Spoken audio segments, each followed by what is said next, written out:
बिहार की चीख।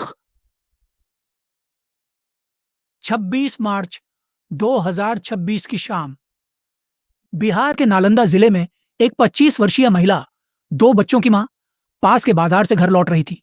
शाम ढली, कच्ची सड़क पर अंधेरा पसरा और तीन आदमी सामने आ गए। उन्होंने उसे सड़क पर घसीटा, कपड़े फाड़े और सबके सामने हमला किया।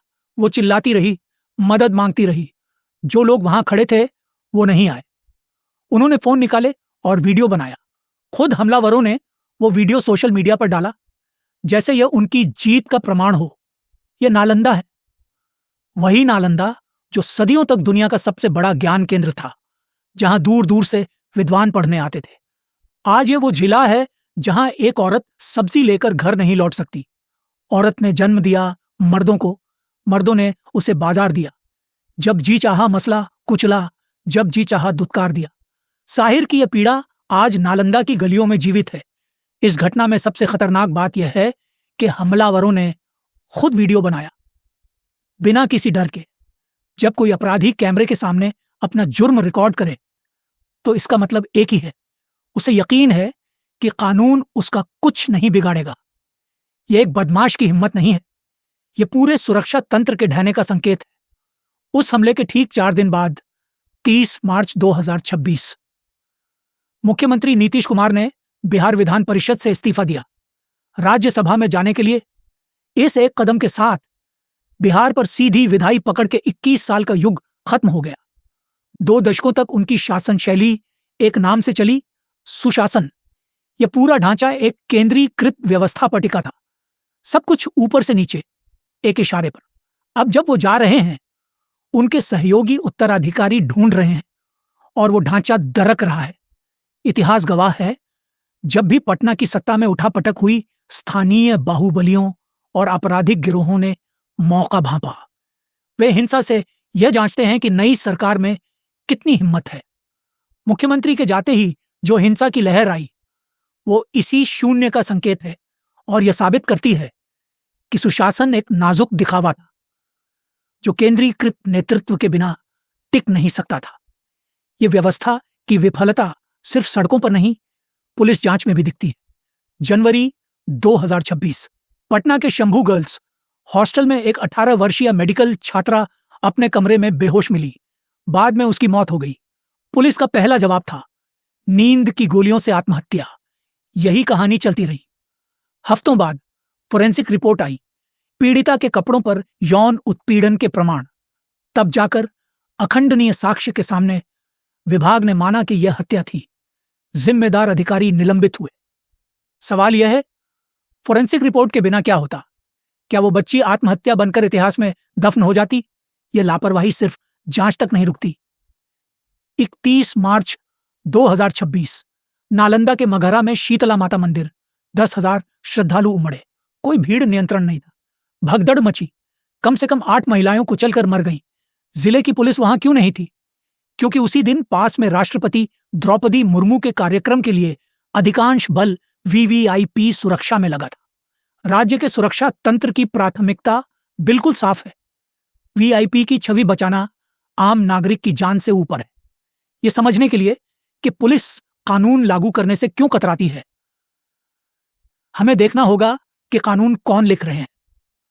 एसोसिएशन फॉर डेमोक्रेटिक रिफॉर्म्स के अनुसार 2025 के बिहार चुनावों में जीते 243 उम्मीदवारों में से 130 पर सक्रिय आपराधिक मामले थे।